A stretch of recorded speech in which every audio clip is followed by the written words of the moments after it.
बच्चे इस कहानी से दूर रहें। मेरे ब्रेस्ट 40 इंच के हो गए थे। जब घर से बाहर निकलती तो मुझे शर्म भी आती। हर वक्त मैं दुपट्टे में छुप कर रहती। मेरा वज़न भी काफ़ी ज़्यादा बढ़ गया था। मेरी भाभी मेरा ब्रेस्ट का इलाज करवाने के लिए डॉक्टर के पास ले गई तो डॉक्टर ने तेल से मसाज करते करते मेरा नाम रुबाब है। मैं बहन भाइयों में सबसे छोटी थी और बहुत खूबसूरत भी थी, लेकिन बहुत मोटी थी। मेरे ब्रेस्ट भी काफ़ी बड़े बड़े थे और इसलिए मेरी शादी भी नहीं हो रही थी, क्योंकि मेरा वज़न काफ़ी ज़्यादा था। दिखने में तो मैं ऐसी लगती थी जैसे मैं 5 बच्चों की माँ हूँ। मेरे ब्रेस्ट बहुत ही मोटे थे। अपने दुपट्टे से मैं छुपा कर रखती थी। जो भी आंटी रिश्ता लेकर आती, मुझे देखते ही वापस उल्टे पाँव चली जाती। अब तो मेरा दिल टूटने लगा था। मैं अपने आप को कम करने के लिए कई हरबे कर चुकी थी, मगर कोई भी काम नहीं आया था। इन्हीं दिनों अम्मा भाई की शादी कर रही थी, क्योंकि मेरी वजह से भाई की शादी भी रुकी हुई थी। और भाई अब मुझे कोसने लगा था कि तुझ जैसी मोटी के लिए तो कभी भी रिश्ता नहीं आएगा। लेकिन मैं अब बहुत इंतज़ार नहीं कर सकता। अम्मा, मुझे शादी करनी है। इस मोटी की वजह से मेरी भी उम्र निकलती जा रही है। अब तो मैं भाई की बातें सुनकर बहुत रोने लगी थी। मेरे ब्रेस्ट दिन पे दिन बढ़ते ही जा रहे थे, इसलिए मुझसे कोई भी शादी करना नहीं चाहता था। अम्मा ने कहा बेटे की शादी फिर हो जाएगी, अब बेटे की शादी कर देती हूँ। और फिर अम्मा जब भाभी को भी घर लेकर आई तो मैं देखती ही रह गई। भाभी इंतहाई खूबसूरत थी, वो एकदम परफेक्ट थी। वो दुबली पतली थी, गोरी चिट्टी। भाभी को देखकर भाई तो पागल हो गया था। जो भी उन्हें देखता देखता ही रह जाता, लेकिन मुझे एहसास से कमतरी भी हुआ था। मैं भाभी से कुछ टोटके लेना चाहती थी ताकि मैं भी उन्हीं की तरह परफेक्ट नज़र आऊँ और ख़ूबसूरत बनूँ। थोड़े ही दिनों में भाभी से दोस्ती कर ली। भाभी भी मुझसे बातचीत तो नहीं करती थी, लेकिन मैं उनसे इनकी फ़िटनेस का राज पूछना चाहती थी। कुछ दिन बाद मेरी भाभी के साथ बहुत ही अच्छी दोस्ती हो गई। अब भाभी मुझसे कहती कि तुम भी जल्दी से शादी कर लो। मैं भाभी से पूछती कि मैं शादी कैसे कर लूँ। मेरे पास तो ना ही आप जैसी खूबसूरती है, ना ही मेरा वज़न कम है, और मेरे ब्रेस्ट देखिए कितने बड़े बड़े हैं। जो भी मेरा रिश्ता लाता है वह मुझे दूध पिलाती माँ समझकर भाग जाता है। दिन पे दिन ब्रेस्ट का साइज़ बढ़ता ही जा रहा है, इसलिए कोई भी मुझे नज़र भर कर देखता ही नहीं। भाभी बोली, इसमें क्या है, मैं तुम्हारा सारा इलाज कर दूंगी। मैं भाभी को हैरान होकर देखने लगी कि भाभी मेरा इलाज कैसे करेंगी। क्या मेरे ब्रेस्ट का साइज़ छोटा हो सकता है? क्या मैं भी आपकी तरह दुबली पतली नज़र आऊँगी? भाभी बोली कि हाँ बाबा हाँ, तुम एकदम स्मार्ट नज़र आओगी। बस कुछ दिन इलाज चलेगा, फिर रिज़ल्ट देखने को मिलेगा। तेरा इलाज पूरा हो जाएगा और तू भी दुबली पतली नज़र आएगी। तू अभी बुर्का पहन, हम डॉक्टर की क्लिनिक चलते हैं। मैं बहुत ज़्यादा खुश हो गई। मुझे तो यकीन ही नहीं आ रहा था। आज पहली बार किसी ने मुझे डॉक्टर के पास जाने का कहा था और मेरा इलाज हो सकता है कहा था। वरना सब यही कहते हैं कि तू रोटी बहुत खाती है, कम कर ले तो ठीक हो जाएगी, वरना ज़्यादा खाएगी तो 5 बच्चों की अम्मा लगेगी। भाभी ने बाहर जाकर एक रिक्शा रोकी, फिर मुझे उसमें बैठने का कहा और बोली चलो मैं तुम्हें क्लिनिक में लेकर चलती हूँ और वहाँ जाकर तुम्हारा सारा इलाज हो जाएगा। भाभी की बातें सुनकर तो मैं अपनी खूबसूरती के ख्वाब देखने लग गई थी और मन ही मन में बहुत खुश भी हुई थी। मैं खुशी खुशी भाभी के साथ बैठी। हम तकरीबन आधे घंटे की मुसाफत पर वाक़ई एक क्लिनिक में पहुँचे थे, मगर मुझे बड़ी हैरत हुई थी कि इस क्लिनिक पर कोई बोर्ड वगैरह नहीं लगा हुआ था, ना ही इसमें ज़्यादा लोग थे। मेरे जैसे कुछ लड़कियां वहां बाहर बैठी हुई थी, जबकि कुछ के चेहरे पर बड़े बड़े दाग धब्बे और दाने थे। उनको देखकर मुझे अपना आप काफ़ी बेहतर लगा। थोड़ी ही देर के बाद एक लड़की अंदर आई। वे इन सब औरतों को देखने लगी जो कि इस कमरे में बैठी हुई थी। फिर उसकी नज़र मुझ पर पड़ी तो उसने अजीब से अंदाज में मुस्कुराते हुए मेरी भाभी को इशारा किया। भाभी ने भी उससे इशारे में ही कुछ कहा। मुझे देखकर बाहर आ गई। वो औरत मुझे देखकर बहुत खुश हुई। भाभी ने मुझे कहा, ये औरत जो भी पूछे तुम सीधा सीधा जवाब दे देना, फिर यही तुम्हें बड़ी डॉक्टरनी के पास लेकर जाएगी। और हाँ, जो भी तुम्हें मसला है वह इन्हें बता देना ताकि तुम्हारा इलाज करने में आसानी हो। भाभी की इस बात को सुनकर मेरे दिल में फिर से एक उम्मीद जागी थी कि इससे मेरा मसला हल हो जाएगा, लेकिन मुझे क्या पता था कि मेरी किस्मत बदलने वाली है। भाभी तो मेरी ज़िंदगी बदल के रख देना चाहती थी और भाभी पर भरोसा करके मैं एक बहुत बड़ी गलती करने वाली हूँ। वह लड़की कमरे में लेकर चली गई। वहाँ पर भाभी मौजूद नहीं थी। मुझसे कहने लगी, तुम्हारे ब्रेस्ट को नापना पड़ेगा और तुम्हारे वज़न को तोलना होगा। पता लगाना पड़ेगा कि जिस समय पानी कितना है और चर्बी कितनी। तुम इस बेड पर लेट जाओ, मैं मशीन लेकर आती हूँ। मैं बहुत ज़्यादा हैरान हुई, लेकिन भाभी ने कहा था कि चुपचाप इस औरत की बात मान लेना। ऐसा ना हो कि बाद में कोई मसला हो। मैंने फ़ौरन ही बेड पर लेटकर उसके कहने के मुताबिक आंखें बंद कर ली। उसके बाद अल्लाह जाने क्या हुआ, मैं नहीं जानती थी। कुछ ही देर गुजरी थी कि कुछ आवाज़ सी आने लगी। शायद वो औरत कमरे में दाखिल हुई थी। बस फिर क्या था, मेरी आंखों पर किसी ने पट्टी बांध दी। मुझे बहुत डर लग रहा था क्योंकि भाभी भी आस पास नहीं थी। पट्टी बांधने के बाद मुझे कुछ पता नहीं चला। फिर जब मेरी पट्टी खोली तो मैं बिल्कुल वैसी की वैसी ही थी। क्या इस तरह करने से मेरा वज़न कम हो सकता था और क्या मेरे ब्रेस्ट नॉर्मल हो जाते? मैं यही सोचती रह गई थी, लेकिन मुझ में कोई तब्दीली नहीं आई थी और ये अमल तकरीबन 5 से 7 मिनट का था। अलबत्ता मुझे अपने पूरे जिस्म में जलन सी महसूस होने लगी। मैंने उस औरत से पूछा कि ये क्या था, मेरे साथ तुमने क्या किया है? बोली कि मैंने तुम्हारा अल्ट्रासाउंड किया है। इसमें हैरानगी वाली कौन सी बात है? अल्ट्रासाउंड में मेरे दिमाग में फिर से बातें फिरने लगी। अल्ट्रासाउंड तो उन औरतों का किया जाता है जिनको कोई बच्चे वगैरह का मसला हो, लेकिन मेरा मसला तो कुछ और था। मैं सबसे पहले अपने ब्रेस्ट का साइज़ कम करना चाहती थी। दिन पे दिन बढ़ता ही जा रहा था, लेकिन यहाँ तो मेरा अल्ट्रासाउंड किया जा रहा था। लेकिन अल्ट्रासाउंड के लिए पेट पर एक ख़ास किस्म का पानी लगाया जाता है और मशीन भी दूसरी होती है। इस औरत ने तो मुझे हाथ तक नहीं लगाया था। फिर ये कौन सा अल्ट्रासाउंड था जो बिना देखे हो गया? मुझे बहुत अजीब लग रहा था। फिर वह मुझे अपने सामने बिठाकर मुझसे बातें करने लगी। बोली कि तुम्हें कब से पता चला कि तुम्हारे ब्रेस्ट का साइज़ बढ़ने लगा है? तुम खाती कितना हो? मैं सारी बातें जो बोल रही थी वो एक कॉपी पर लिखती जा रही थी। यहाँ तक कि सारी मालूमात मुकम्मल हो गई तो उसने मुझे कहा, अब तुम बाहर आ जाओ और अपनी भाभी को अंदर भेजो। मैं डरते डरते बाहर चली गई। मुझे तो पता नहीं था कि मेरा साइज़ कम भी हो पाएगा या नहीं। भाभी को मैंने अंदर कमरे में भेज दिया। खुद मैं दरवाजे के बाहर खड़ी हो गई। मुझे दरअसल अजीब लग रहा था कि मैं यहाँ खड़ी रहूँ। मैं तभी दरवाजे के करीब जाकर खड़ी हो गई तो मेरे कानों में भाभी और उस औरत की बातों की आवाज़ें आने लगी। तभी मुझे अंदर से हंसने की आवाज़ आई तो मैं हैरान हो गई कि भाभी किस औरत से दोस्ती थी या वो उसे जानती थी पहले से ही, क्योंकि इन दोनों के हंसने की आवाज़ें बाहर तक आ रही थी। खैर मैं कुछ कर नहीं सकती थी, मेरी भाभी ही मेरा सब कुछ थी। भाभी थोड़ी देर के बाद कमरे से बाहर आई। उनका चेहरा बिल्कुल सपाट था। कहने लगी, चलो जल्दी से घर चलो, अब काफ़ी देर हो गई है, तुम्हारा भाई भी आने वाला होगा। मैं उनकी इस हड़बड़ी को समझ नहीं पाई। मैं उसके पीछे पीछे आ गई, लेकिन मैं भाभी से पूछना चाहती थी कि क्या मेरा इलाज मुमकिन है, लेकिन भाभी तो इतनी जल्दी में थी कि मुझे मौका ही नहीं मिला। भाभी ने फ़ौरन ही जाकर सड़क पर एक रिक्शा रोक लिया और उसमें बैठ गई। पूरा रास्ता भाभी ने मुझसे कोई बात नहीं की। वो गुमसुम सी रही, शायद अल्फाज का चुनाव कर रही थी मुझसे बात करने के लिए, लेकिन भाभी के सामने मेरी ज़ुबान भी खुल नहीं रही थी। आधे घंटे में घर पहुंचे। भाभी ने रिक्शे वाले को पैसे दिए और वापस भेज दिया। रिक्शा वाला मुझे बड़ी अफसोस भरी नज़रों से देख रहा था। लगता था जैसे उसे सब कुछ मालूम हो जो मुझे बताना चाहता हो। उसने मुझे आवाज़ भी दी कि रुकिए, बात सुनिए। भाभी ने उसे झिड़क कर वहाँ से भगा दिया था। मैं बहुत परेशान हुई थी।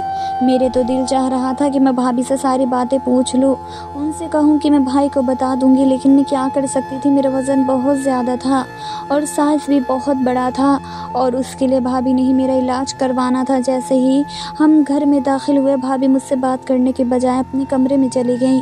मैं भी उनके पीछे गई कि शायद वे मुझे मेरे इलाज के बारे में कुछ बताएंगे, मगर उन्होंने फ़ौरन से दरवाज़ा बंद कर लिया और मैं बाहर की तरफ खड़ी देखने लगी। काफ़ी देर तक भाभी का इंतज़ार किया, मगर वे कमरे से बाहर नहीं निकली। मैं इस तरह मुख्तलिफ़ ख़यालात सोचती अपने कमरे में आ गई। तभी अम्मी ने मुझे बुलाया, कहा कि भाभी तुमको बुला रही हैं। मैं बाहर गई तो भाभी बहुत खुश लग रही थी। गले लगाकर बोली, तुम मेरी सबसे अच्छी बहन हो, मैं आज बहुत खुश हूँ, तेरा इलाज तो हो ही जाएगा। भाभी के चेहरे से खुशी के रंग झलक रहे थे। उन्होंने मुझे अपने पर्स से 2000 निकाल कर दिए और बोली, जो भी दिल करे मेरी तरफ से खा लेना। मैं परेशान होकर बोली, भाभी तुम मुझे मेरे इलाज के लिए लेकर गई थी और अब खाने के लिए मज़ीद पैसे दे रही हो, यह क्या बात हुई? मेरे पूछने पर भाभी हंस पड़ी। हाय, इसमें क्या बात है, तुम खाना पीना आज कर लो, कल से तुम अच्छी तरह से डाइटिंग कर लेना और मैं तुम्हारा इलाज भी करवाऊंगी। और हाँ, इस डॉक्टर ने मुझे दवा भी दी है, इस दवा से 2 हफ्ते में तुम्हारे पेट की चर्बी पिघल कर ख़त्म हो जाएगी। और एक ऑयल भी दिया, वो ऑयल अपने ब्रेस्ट को लगाकर अच्छे से मसाज करोगे तो जल्द से जल्द इस मसले से भी निजात पाओगे। भाभी की ये बात सुनकर मैं बहुत खुश हुई। अच्छा, क्या वाकई? मुझे तो लगा था कि इसने कोई खतरे वाली बात की है, या यही शायद मैं लाइलाज हूँ, मेरा कोई इलाज नहीं हो सकता। मेरी बात पर भाभी हंस पड़ी और फिर बड़ी ही शैतानी मुस्कुराहट चेहरे पर सजाकर बोली, तुम्हारा इलाज है मेरी जान, बस तुम्हें थोड़ा सा सब्र करने की ज़रूरत है। भाभी के ऐसे तासुरात देखकर मुझे घबराहट महसूस होने लगी, मगर फिर खामोश हो गए। हमें पता ही नहीं चला कि मेरा बड़ा भाई भी घर आ गया। मैंने और असद ने खूब मजाक किया। हम लोगों ने बाहर से खाना मंगवाया और खाया। सब कामों से फारिग होकर भाभी मेरे कमरे में आई।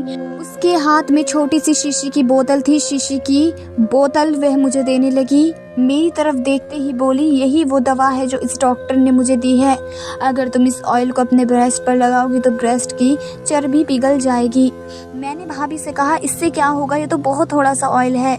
नहीं, इसी से तो असल असर होगा, ये बहुत तासीर वाला ऑयल है। ये कहकर भाभी ने वह बोतल मुझे दिखाई। इसमें ख़ास किस्म का तेल था। भाभी ने मुझे बताया कि इस तेल को ब्रेस्ट पर लगाकर थोड़ा मसाज करके रात भर सो जाना है। तुम्हारा वज़न कम होने की वजह से तुम्हारे जिस्म में बहुत सारी तब्दीलियाँ आना शुरू हो जाएंगी। भाभी की बात सुनकर मैं बहुत खुश हुई। भाभी ने कहा कि यह दवा बहुत महंगी है, मैंने तुम्हारे लिए 15,000 की ली है, सो इसका एहतियात से इस्तेमाल करना। एक कतरा तेल का डालकर मसाज करना, इससे तुम्हें बहुत ज़्यादा मदद मिलेगी। मैं भाभी की बात सुनकर बहुत शुक्रगुजार हुई। फिर भाभी को कुछ याद आया। वह बोली, बात सुनो, तुम इस दवा को लगाने के बाद तुम अपने कमरे में ही रहना, कहीं इधर उधर मत जाना, इससे नींद बहुत आती है। जी भाभी, मैं कहीं नहीं जाऊंगी, आप फिक्र ना करें, पूरा कोर्स करूंगी। हाँ, बहुत अच्छी बात है, चलो अब मैं चलती हूँ, रात बहुत हो गई है। ये कहकर भाभी मेरे कमरे से चली गई और मैं उस शीशी को देखने लगी जो बहुत ही छोटी सी थी। इसमें जैसा लगता था तेल नहीं बल्कि जहर के कतरे हों। मैंने ये सब बोला तो एक अजीब सी बदबू मेरे नाक से टकराई थी। खाया, मैंने दरवाज़ा बंद किया और इसका इस्तेमाल करने के बाद मैं सो गई। मुझे उस रात बहुत गहरी नींद आई थी। काफ़ी देर में सोती रही, बिल्कुल ऐसे ही जैसे कोई बेहोश होता है। सुबह के तकरीबन 10 बजे अम्मा ने मेरा दरवाज़ा ज़ोर ज़ोर से बजाया। अम्मा की दस्तक सुनकर मैं भी बहुत ज़्यादा डर गई थी, क्योंकि ऐसा पहले कभी नहीं हुआ था। उठते ही मेरी नज़र घड़ी पर पड़ी तो मैं हैरान रह गई थी कि सुबह के 10 बज रहे थे। हालांकि ऐसा नहीं होना चाहिए था। मैं सुबह के 10 बजे तक आज तक नहीं सोई थी। मैंने हमेशा अपनी ज़िंदगी में एक रूटीन रखी हुई थी। फिर जैसे ही मैंने दरवाज़ा खोला तो अम्मा की मुझ पर नज़र पड़ते ही परेशान होकर मुझे देखने लगी। अरे बेटी, क्या हुआ, तुम तो बहुत जल्दी उठ जाया करती हो, आज ऐसी क्या बात हो गई।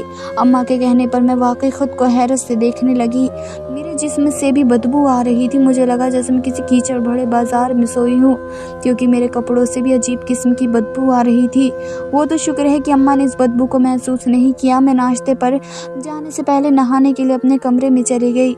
नहा धोकर बाहर निकली, अपना तरोताज़ा सा महसूस हुआ। इस तरह सोने से मेरे कपड़े पहले कभी बदबूदार नहीं हुए थे, लेकिन आज तो एक अजीब ही मामला मेरे साथ पेश आ रहा था, जिसका सर पैर मुझे नज़र ना आ रहा था। थोड़ी ही देर बाद मैं नाश्ते पर गई। भाभी ने मेरे साथ ही थी। मुझे देखते कर भाभी बहुत खुश हो रही थी। बोली कि रात को नींद कैसी आई। मैं भाभी को यह भी नहीं कह सकती थी कि मुझे बहुत ज़्यादा नींद आई है, बल्कि नशे वाली नींद आई, क्योंकि अम्मा भी साथ बैठी थी और हो सकता था कि अम्मा मुझे इस बात पर भी डांटे कि तुम भाभी के साथ अकेले क्लिनिक में क्यों गई थी। यूँ मैं चुप रही। थोड़ी देर बाद भाभी ने खुद ही मुझे अपने कमरे में आने का इशारा किया। मैं जैसे ही उनके कमरे में गई तो वे बहुत खुश थी। बोले कि देखो बहन, वज़न एकदम कम नहीं होता, तुम्हें कुछ महीने मेहनत करनी पड़ेगी। इस तेल का बाकायदे से इस्तेमाल करना होगा, लेकिन इससे पहले तुम्हारे एक जगह टेस्ट करवाना चाहती हूँ। इस टेस्ट के बाद ज़्यादा अच्छे से पता चलेगा कि तुम्हें कौन सी दवा की ज़रूरत है। तुम तो जानती हो तुम्हारा मोटापा ख़तरनाक हद तक बढ़ चुका है। अब तुम किसी से शादी करोगी तो वह तो तुम्हें अपनी माँ के बराबर समझेगा, क्योंकि तुम्हारा वज़न बहुत ज़्यादा है। ये बात सुनकर मैं डर गई। मैंने कहा, भाभी आपने जो टेस्ट भी करवाना है मैं आपके साथ चलने को तैयार हूँ, लेकिन खुदा के लिए मेरे मोटापे का कुछ करें। भाभी ने भी डॉक्टरी का कोर्स किया था, इसलिए मुझे उन पर बहुत ज़्यादा भरोसा था। भाभी ने कहा, क्या आज शाम को चलेंगे। शाम को मैं तैयार हो गई। भाभी ने इसी तरह एक रिक्शा वाला बुलाया और मुझे लेकर इस क्लिनिक चली गई। मैं इसी वजह से पूरी एतमाद थी, क्योंकि मैं पहले भी एक बार यहाँ आ चुकी थी। भाभी बोली तो इसी तरह कुर्सी पर बैठ जाओ, मैं थोड़ी देर डॉक्टर साहिबा को लेकर आती हूँ। मैं कुर्सी पर बैठी थी। डॉक्टर साहिबा चंद मिनट बाद तशरीफ़ ले आईं। फिर उनके आते ही मुझे पसीने आने लगे और वह बुरी तरह हंसने लगी और कहने लगी, स्मार्ट लग रही हो। जबकि मैं हैरान थी कि ऐसा तो किसी ने आज तक नहीं कहा था कि मैं पतली लग रही हूँ। क्या ये लोग मुझे बेवकूफ़ समझ रहे थे। मैंने देखा उस औरत के हाथ में कपड़े थे जो नए और जदीद तर्ज के लग रहे थे। उस औरत ने वो कपड़े भाभी को दिए। भाभी ने उससे कपड़े लेकर मुझे दिए और बोली, जाओ जाके गुसल खाने में ये कपड़े तब्दील करके आओ, इसी में तुम्हारा चेकअप होगा। मेरे कपड़े देखे तो वे किसी दुल्हन के जैसे कपड़े थे। लग ही नहीं रहा था कि उन कपड़ों में मेरे चेकअप का कोई बंदोबस्त होगा, क्योंकि ये कपड़े हॉस्पिटल के हरगिज़ ना थे। मैं हॉस्पिटल के कपड़ों से वाकिफ़ थी, वह तो पहनने में आरामदाह होते थे, जबकि ये कपड़े बहुत ज़्यादा चमकीले और भड़कीले थे। मैं हैरत ज़दा निगाहों से भाभी की और उस लड़की की ओर देखने लगी। अरे जाओ पहन कर आओ ना, मैं तुम्हारा इंतज़ार कर रही हूँ, मेरे पास इतना वक्त नहीं है, और भी मरीज़ हैं। ये कहकर गुसल खाने में गई। वहाँ जाकर वे कपड़े तब्दील करके बाहर आ गई। वो कपड़े मुझे पूरे थे, वरना अमूमन मुझे इस तरह के कपड़े कभी पूरे ना आते थे। वो औरत मुझे कपड़े पहना कर एक कमरे में लेकर गई। मुझसे कहने लगी कि तुम यहीं थोड़ी देर बैठी रहो, और हाँ, तुमने सामने इस शीशी को देखना है, हिलना जुलना नहीं है। मैं उस औरत की हिदायत पर अमल करने लगी। सामने ही बहुत बड़ा शीशा रखा हुआ था जिसमें देख रही थी। यहाँ बैठे मुझे काफ़ी देर गुजर गई थी। फिर आहिस्ता आहिस्ता मुझे नींद तारी हो गई। अब मुझे कुछ होश ही ना रहा। जब मुझे होश आया तो मेरा अंग अंग दर्द कर रहा था, मुझसे उठकर बैठा भी नहीं जा रहा था। मेरी पूरी बॉडी ढीली हो चुकी थी। बहुत मुश्किल से मैं उठकर बैठी थी और लड़खड़ाती हुई पाँव से चलकर बाहर आई थी, जहाँ पर भाभी और डॉक्टर ने हंस हंस कर बातें कर रहे थे। मैंने सीधे जाकर उनसे सवाल किया कि यहाँ मेरा कौन सा इलाज कर रहे हैं जो इतनी दर्द हो रहा है, और मैं बार बार क्यों बेहोश हो रही हूँ। मैं अपनी बात सख्त लहजे में पूछ रही थी, लेकिन भाभी और डॉक्टर मेरी बात सुनकर एकदम हैरान हो गए। फिर कुछ संभलते हुए भाभी कहने लगी, डरने की कोई ज़रूरत नहीं है मेरी जान, तुम्हारे जिस्म का थोड़ा सा मसाज किया है, और इसलिए ताकि तुम्हारे जिस्म से चर्बी पिघल कर बाहर आ जाए। ऐसा करने से ही तुम्हारा वज़न घट सकता है। भाभी की इस तरह की बातें सुनकर मैं एकदम पुरसुकून हो गई। मुझे सिर्फ अपना वज़न घटाना था कि मैं भाभी की तरह खूबसूरत दिखूं, इसलिए भाभी की हर बात पर भरोसा करती जा रही थी। लेकिन मुझे उन पर शक भी हो रहा था, लेकिन मैं चाहकर भी उनको कुछ ना कह सकती थी, क्योंकि मैं जानती थी अगर मैं उनसे कुछ भी उल्टा सीधा कहूँगी तो भाभी मेरा इलाज नहीं करेंगी। इसलिए ये सोचकर मैं खामोश हो गई थी। फिर मैं भारी दिल के साथ घर चली गई थी, लेकिन घर जाने से पहले कपड़े और मेकअप उतार के गई थी ताकि अम्मा को इस बात पर शक ना हो। लेकिन क्लिनिक से जाने के बाद भी मुझे कमज़ोरी महसूस हो रही थी। मेरे जिस्म में भी काफ़ी ज़्यादा दर्द था, जिससे मैं ये बात अम्मा से नहीं कह सकती थी। इतनी ज़्यादा मुझे नींद भी आ रही थी, इसलिए कमरे में जाकर फिर से सो गई। मेरी अम्मा मुझे इस हालत में देखकर परेशान होने लगी थी, और सुबह जब मैं उठी तो मुझसे पूछने लगी कि क्यों, क्या हुआ है तुम्हें, तुम्हारी तबीयत कुछ ठीक नहीं लग रही है। मुझे कोई बात है तो बताओ मुझे। माँ तो माँ होती है, बच्चे की हर तकलीफ़ को समझ जाती है, लेकिन मैं ये बातें अम्मा को बताकर उनको परेशान करना नहीं चाहती थी। कुछ भी नहीं, बस कुछ थकावट महसूस हो रही है इसलिए। लेकिन ऐसी कोई बात नहीं जिससे आप परेशान हो, मैं बिल्कुल ठीक हूँ। कुछ दिन ऐसे ही गुजर गए। मैं हर रात इस ऑयल का मसाज करके सोती, लेकिन इससे मुझे कभी कुछ फ़र्क महसूस नहीं हो रहा था। लेकिन इस दवा से मुझे बहुत ही बेहोशी वाली नींद आ जाती। इसके बाद जो भी मेरे साथ होता वो मुझे कुछ भी याद नहीं रहता था। जब सुबह हुई तो मेरा पूरा जिस्म दर्द कर रहा था। फिर अगले दिन भाभी बहुत खुश दिखाई दे रही थी और मुझसे कह रही थी कि तुम तो थोड़ी दुबली नज़र आ रही हो, चलो डॉक्टर से मिलकर आते हैं ताकि तुम्हें और कुछ दवा दे दें, ताकि तुम जल्दी से जल्दी दुबली पतली नज़र आने लगो। भाभी की बातें सुनकर मुझे तो अपने जिस्म में कुछ फ़र्क महसूस नहीं हो रहा था। वो मुझसे झूठ क्यों बोल रही थी, मुझे भाभी पर शक हो रहा था, इसलिए उनको पकड़ना चाहती थी कि भाभी मेरे साथ क्या कर रही थी। मैं भाभी के साथ क्लिनिक जाने के लिए मान गई। जब भाभी मुझे क्लिनिक लेकर गई तो मुझे फिर से वही दुल्हन वाले कपड़े पहनने को दिए और मुझे अच्छा सा मेकअप भी किया। मैं मौके का फ़ायदा उठाकर मोबाइल में वीडियो ऑन करके एक जगह छुपा कर रख दिया ताकि मैं जान सकूँ मेरे साथ क्या होता है, जिससे मुझे कमज़ोरी हो रही है। जो फ़ोन मैंने वीडियो ऑन करके छुपाया था, जब मैंने उस वीडियो को ऑन करके देखा तो मेरे होश उड़ गए।